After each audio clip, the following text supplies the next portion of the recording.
ले सभी साथियों को स्वस्ति श्रीवास्तव का प्यार भरा नमस्कार।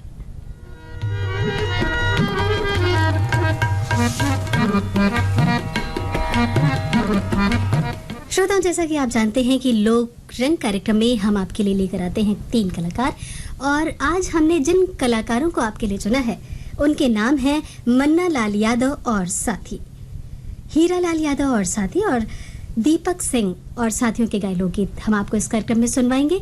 आप अपना नाम इस कार्यक्रम में शामिल कर सकते हैं, हमें व्हाट्सएप कर सकते हैं। नंबर हमारा वही है जो फरमाइशी गीत एक्सप्रेस का है, यानी 7905519981।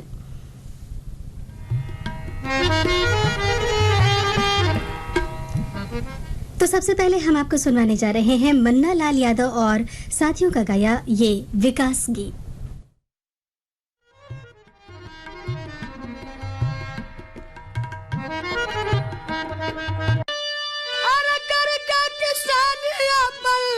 देशवा बढ़ावा है किसनवा लहरी ना तुहई देशवा के रतनवा है किसनवा लहरी ना तुहई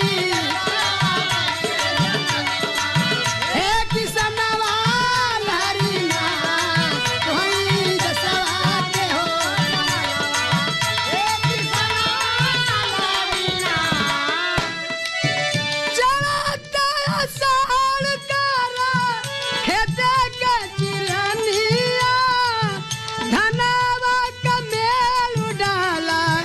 मकई ढून मुनिया मकई ढून मुनिया सावन में रोपाई धनवा सावन में रोपाई धनवा बरसे जब शिवनवा है किसनवा लहरीना है किसनवा लहरीना भादो होई है हो गुननवा है किसनवा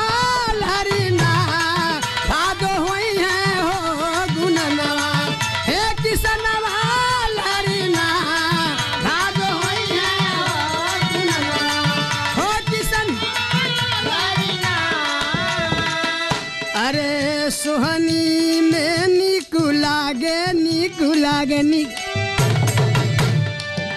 अरे सोहनी में निकु लागे मुहानी कजरिया खदिया कुवार दिया कार्तिक में नजरिया हो कार्तिक में नजरिया अगहन में उपजी धनवा भरिया खरिहनवा है किसनवा लहरीना है किसनवा लहरीना पुसवा सटका देके धियनवा है किसनवा लहरीना पुसवा सटका देके धियनवा है किसनवा लहरीना पुसवा सटका देके धियनवा है किसनवा लहरीना।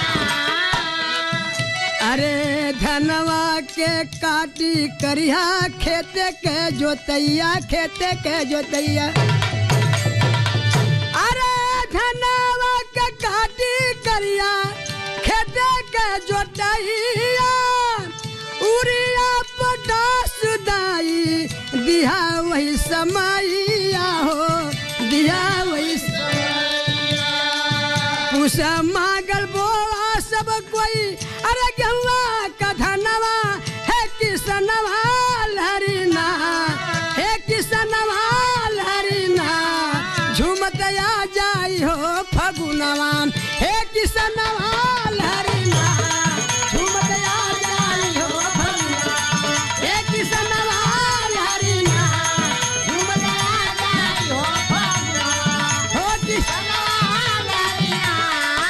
अरे करी के किसानी अपन देशवा बढ़ावा है किसनवा लहरीना तुहई देशवा के हो रतनवा है किसनवा लहरीना तुहई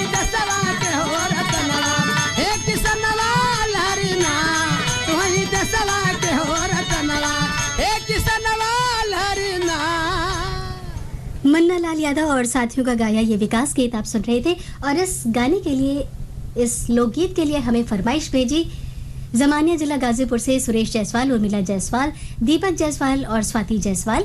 गम्हरिया जमशेदपुर से विपिन जायसवाल, स्वाति जायसवाल, देव कुमार जायसवाल और आर्य कुमार जायसवाल। स्टेशन रोड जमानिया से एसपी जायसवाल, डिम्पल जायसवाल, आशुतोष जायसवाल और अभिनव जायसवाल। इसी लोकगीत को सुनना चाहते थे सिद्धार्थनगर दरियापुर वाबली से गजानन येले, नवदीप येले, विश्वदीप येले, अशोक येले। आप सभी का व्हाट्सएप संदेश हमें प्राप्त हुआ। उमरिया मध्य प्रदेश से इस लोकगीत को सुनना चाहते थे संतोष कुमार राव, भारती राव, बेलाबाई सिंह, विकास सिंह। इसी के लिए हमें संदेश भेजा परवेज अहमद और फागू सोनकर, आप दोनों ने शुकुलपुरा वाराणसी से। इमरती देवी यादव शकरडीहा से। नगर मध्य प्रदेश से हमें मेल भेजा सुदर्शन शाह, पल्लवी शाह, प्रखर शाह, कुशल शाह, नीति शाह, सुरभि शाह, अश्विन शाह, मंगलाबेन शाह और राजेंद्र जी शाह ने। सुरेश विश्वकर्मा, सुशीला विश्वकर्मा, पीयूष विश्वकर्मा, आयांश विश्वकर्मा और इनकी माताजी का संदेश मिला नौगढ़ बाजार चंदौली से। पोफाली से जयराम सिंगड़कर, दिशांत कुमार सिंगड़कर और अर्पिता जी ने हमें संदेश भेजा। इसी लोकगीत को सुनना चाहते थे पीपल नीम चौक, अमोड़ा, केशकाल, छत्तीसगढ़ से सुनील यादव, शिव कुमार यादव, तनिष्का यादव और नंदू यादव। गम्हरिया जमशेदपुर से हमें संदेश भेजा रोहन जायसवाल, आर्य जायसवाल, बबुरी बाजार चंदौली से विजय जायसवाल और सरोज जायसवाल। रामनगर कदमा जमशेदपुर से मुराहू जायसवाल, देवंती जायसवाल। चकिया बाजार चंदौली से सुंदर जायसवाल और सुमन जायसवाल का संदेश हमें प्राप्त हुआ। तहसील वरुण, अमरावती, महाराष्ट्र से हमें संदेश भेजा मुकेश कासलेकर और दिनकर कासलेकर ने। गांव नथाना पंजाब से हमें संदेश भेजा हरजिंदर चिंद्रा, जसबीर, जस्सी, सीता और गीता ने। इसी लोकगीत को सुनना चाहते थे कोटवा नारायणपुर बाबा पट्टी बलिया से ओम प्रकाश राय, श्रीमती उषा राय, अमित कुमार राय, हैप्पी राय, दुबिहा नेवादा जिला गाजीपुर से प्रतीक राय, श्रीमती रोशनी राय, प्रांजल राय, शेरपुर कला जिला गाजीपुर से अवधेश राय, श्रीमती प्रीति राय और नवनीत राय। और श्रोता, अब हम आपको सुनवाने जा रहे हैं कार्यक्रम में अगला लोकगीत। कलाकार है हीरा लाल यादव और साथी। आइए इनके स्वर में सुनते हैं ये देशभक्ति लोकगीत।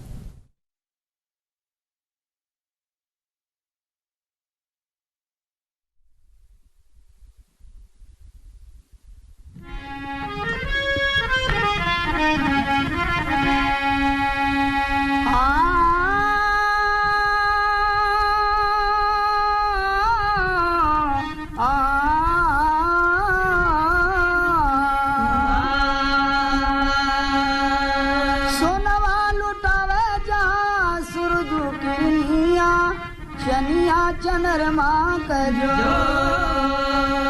गीता का बचन जहाँ गवली चिड़ैया, जहाँ अमृतवा कैसो अति मन भावन पावन परम सुहावन मोर देशवा। अति मन भावन पावन परम सुहावन मोर देशवा। अति मन भावन पावन परम सुहावन मोर देशवा।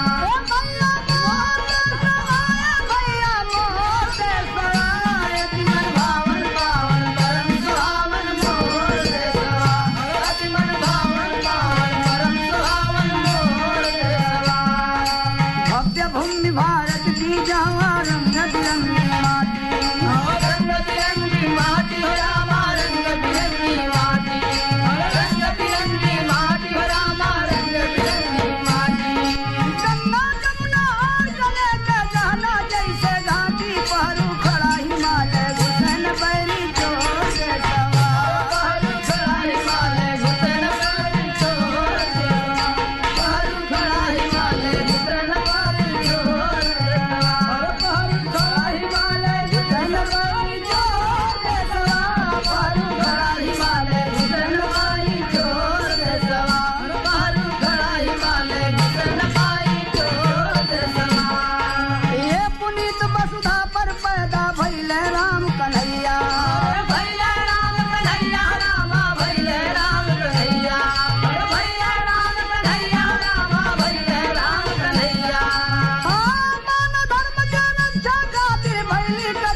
सावित्री अनसुईया भैली द्रौपदी वसुता भैली द्रौपदी सीता रामा भैली द्रौपदी सीता भैली द्रौपदी सीता रामा भैली द्रौपदी सीता सतीत्व गया दर्श छोड़ गई सांधी परम पुनीता गांधी गौतम जी से जगमग भैले जोर से सवार गांधी गौतम जी से जगमग भैले जोर से सवार गांधी गौतम जी से जगमग भैले जोर से सवार जोर से सवार जोर से सवार यक मन भावन पावन परम सुहावन मोर से सवार यक मन भावन पावन परम सुहावन मोर से सवार यक मन भावन पावन परम सुहावन मोर से सवार उत्तर मध्य हिमालय पंजाब प्रांत हरियाणा पंजाब प्रांत हरियाणा पंजाब प्रांत हरियाणा पंजाब प्रांत हरियाणा पंजाब प्रांत हरियाणा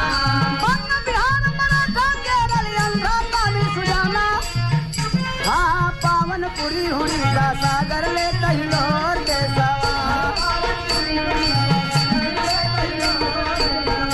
पावनपुरी उड़ीसा सागर ले तहिलोर के सवार ले तहिलोर के सवार ले तहिलोर के सवार यति मन भावन पावन परम सुहावन मोर के सवार। हीरालाल यादव और साथियों के स्वर में अभी आप सुन रहे थे देशभक्ति लोकगीत और इस लोकगीत के लिए हमें फरमाइश भेजी जौनपुर से ऋषु मौर्य का संदेश हमें प्राप्त हुआ। इसी लोकगीत को सुनना चाहते थे पाकुड़ झारखंड से उत्तम कुमार भगत, श्वेता भगत, किशु तासु, अर्णवानंद और सत्यमानंद, बोहड़ा गाजी पश्चिम बंगाल से मुन्ना भगत और गुड्डे भगत। इसी लोकगीत को सुनना चाहते थे मलोट पंजाब से राज शर्मा, मीना शर्मा, योगेश शर्मा, मैंडी शर्मा, सौरभ शर्मा, शायना शर्मा और निवान शर्मा। संदीप तिवारी, श्रेया तिवारी, श्रेयांश तिवारी, आप सभी का संदेश हमें प्राप्त हुआ सुल्तानपुर से। राज पैलेस मऊनाथ भंजन उत्तर प्रदेश से इस लोकगीत के लिए हमें संदेश भेजा राजेश कुमार वर्मा, प्रीति वर्मा, कार्तिक आर्यन वर्मा, शिव मंदिर हकीकतपुरा मऊ से मुन्ना भाई, पिंकी स्वर्णकार, आर्यन कृष्णा और पीहू स्वर्णकार का संदेश हमें मिला। कोटवा कपिलधारा सराय मुहाना वाराणसी से रतिनाथ त्रिपाठी, राखी आर्या एंड्री, ओमनाथ सारंग, शिवांग रोली, अदिति और इनकी माताजी निर्मला त्रिपाठी का संदेश हमें प्राप्त हुआ। बाबा कुटीर रायगढ़ से हमें संदेश भेजा शिव कुमार चौहान, आशिक संक्रांति चौहान, रितेश कुमार, राजेश्वरी चौहान और उत्कर्ष चौहान का संदेश प्राप्त हुआ। गाजीपुर गांव नारी पचदेवरा डीह बाबा चौराहा से सचिन कुमार सिन्हा, कैलाश कुमार सिन्हा, भोलेनाथ सिन्हा, अजय कुमार सिन्हा और उनके मम्मी पापा ने हमें संदेश भेजा। उच्च भट्टी बिलासपुर छत्तीसगढ़ से मुकेश गोस्वामी, मधु गोस्वामी, आशी गोस्वामी और शिवन्या गोस्वामी का संदेश मिला। गिर्रा पलारी छत्तीसगढ़ से वीरेंद्र कुमार और सोनू आशीष कपिल साहू का संदेश मिला। इसी लोकगीत को सुनना चाहते थे पिपरिया जिला कबीरधाम से कमलकांत गुप्ता, श्रीमती दीपा रिमझिम गुप्ता।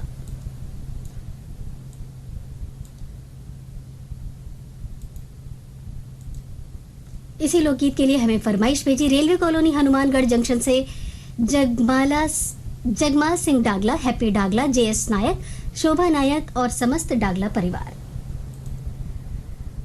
नवागढ़ कटाई जिला बेमेतेरा छत्तीसगढ़ से नारायण प्रसाद वर्मा, चंद्रकांत वर्मा, मयंक जीत, कुमारी पुष्पांजलि वर्मा का संदेश मिला। इसी लोकगीत को सुनना चाहते थे ओम कुमार, आरती गौरी कुमकुम, रतनमाला, विजय सुरलकर, मोताला महाराष्ट्र से। धमतरी छत्तीसगढ़ से इस लोकगीत को सुनना चाहते थे कोमल सेन, तोषण सेन, विनायक से।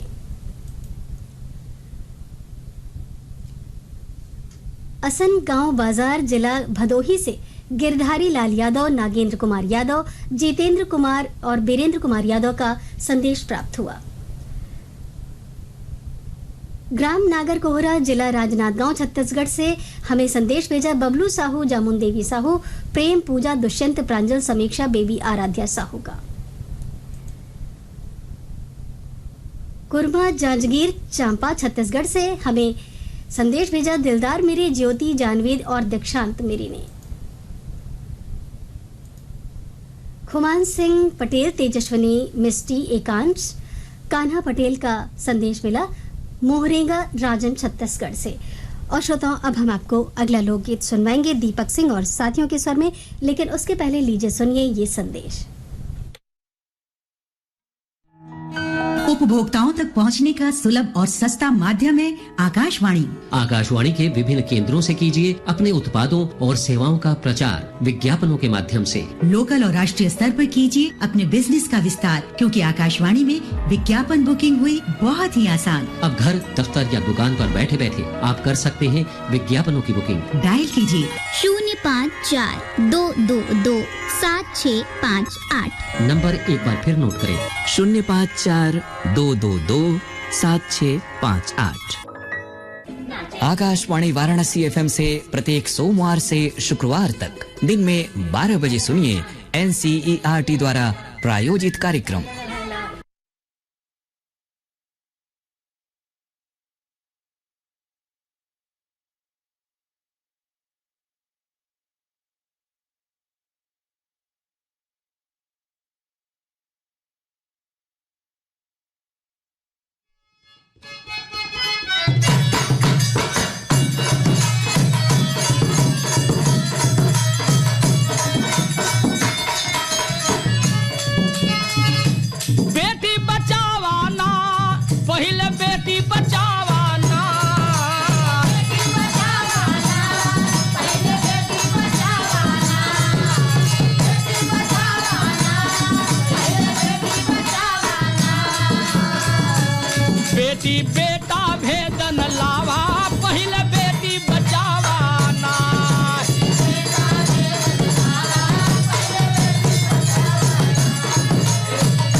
बेटी इतिहास हो, कहीं नहीं फेल बेटी हर जगह पास हो।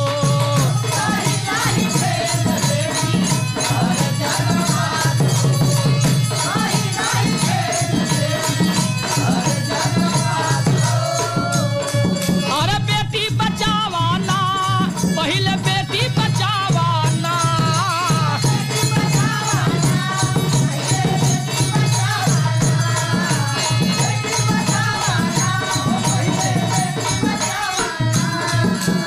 चिड़ै सोनावा के फिर बनावा, पहले बेटी बचावाना।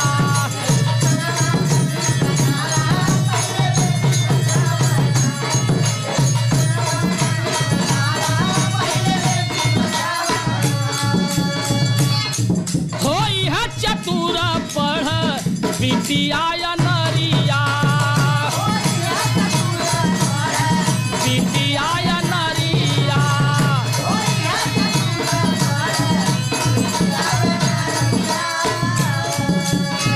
होई है चतुर पढ़ विद्या नरिया, करी करी है खेती बाड़ी चाहे करी है नौकरिया।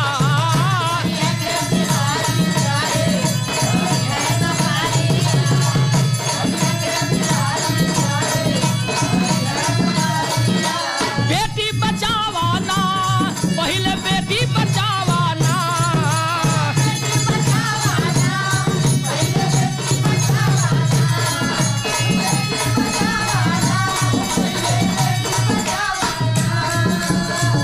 खुशी में कजरी फगुआ गावा पहले बेटी बचावाना। फगुआ गावा पहले बेटी। खुशी में कजरी फगुआ गावा पहले बेटी। खुशी में कजरी फगुआ गावा पहले बेटी बचावाना। दीपक सिंह और साथियों के स्वर में अभी आप सुन रहे थे ये पूर्वी लोकगीत। और इस लोकगीत को सुनने के ख्वाहिशमंद हमारे श्रोताओं के नाम हैं छत्तीसगढ़ पथरिया भरेवा से चंदूलाल सिंगरौल, नारायणी सिंगरौल, नोमेश सिंगरौल, नेहा और वान्या सिंगरौल। इसी लोकगीत को सुनना चाहते थे दीपेश वर्मा, पूनम वर्मा, ज्योति और शिवांश वर्मा। आप सभी ने हमें संदेश भेजा पीपर लोड सरगांव छत्तीसगढ़ से। इसी लोकगीत के लिए हमें संदेश भेजा भोपालगढ़ राजस्थान से धर्मेंद्र छीपा, कपिल छीपा, ईशान छीपा और पूजा परिहार ने। भिलाई छत्तीसगढ़ से मुकेश शर्मा, श्रीमती सरिता शर्मा और गौरव गरिमा शर्मा का संदेश प्राप्त हुआ। रिंगनी छत्तीसगढ़ से दिनेश वर्मा और करुणा वर्मा ने हमें संदेश भेजा। धनौरी तेलीवाला से निसार सलमानी, नौशाद सलमानी, बेबी आलिया और आयान बाबू ने हमें इस लोकगीत के लिए संदेश भेजा। बड़ा गणेश लोहटिया से वेदिका रानी के परदादा बच्चन लाल यादव, पिता शानू यादव और इनकी माताजी पूजा यादव का संदेश हमें प्राप्त हुआ। इसी लोकगीत को सुनना चाहते थे छत्तीसगढ़ पलारी से प्रकाश वर्मा, निखिल वर्मा, प्रिंस वर्मा और यशस्वी वर्मा। शाहकोटी मुगलसराय से हमें संदेश भेजा सोनू जायसवाल, मंजू जायसवाल, हनुमानपुर मुगलसराय से डब्लू जायसवाल और माया जायसवाल, सोनारी जमशेदपुर से कृष्ण जायसवाल और पूनम जायसवाल, रामनगर कदमा जमशेदपुर से विनोद जायसवाल और पिंकी जायसवाल का संदेश हमें प्राप्त हुआ।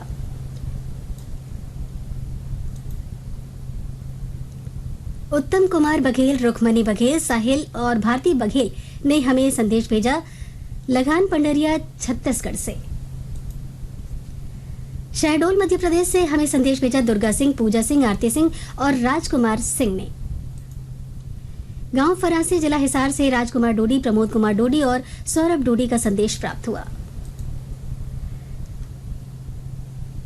ताज मोहम्मद अंसारी, गुलाम साबिर राही, मेहराज जहां आप सभी ने हमें संदेश भेजा आजाद नगर लक्सर हरिद्वार उत्तराखंड से। नरगोड़ा छत्तीसगढ़ से हमें संदेश भेजा महाराज कीर्तनपुरी गोस्वामी, लक्ष्मी देवी जोगेशपुरी, ट्विंकल गोस्वामी, डिंपल मीनाक्षी, निशा और तुलसी गोस्वामी ने।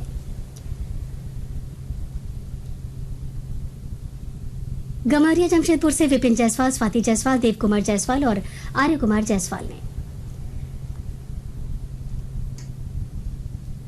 बागरी मोहल्ला रटलाई जिला झालावाड़ राजस्थान से हमें संदेश प्राप्त हुआ नैना सत्यनारायण, कपिल, शोभा और फुंती पाई बागरी का।